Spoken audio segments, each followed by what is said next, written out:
POS POS has well-developed features to support delivery orders. Select Delivery on the top of the main screen. You need to enter the customer's contact details. This time, it's an order from someone who has ordered before, Peter Smith. You can search by typing in the name on the search bar at the top. Select the customer and their details will come up on the screen. Click Save and then proceed with the order as normal. The printout of a delivery order will include the name, address and phone number of the customer, which can be used for delivery. It is worth knowing that POS POS has caller ID service.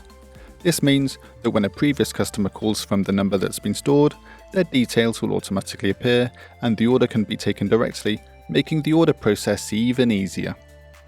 For a delivery for a new customer, once you select Delivery on the main screen, you need to enter the customer's details. By entering their postcode, you can select Find Address to save typing. Once their phone number is entered, this can be used for the caller ID service for future calls the customer makes.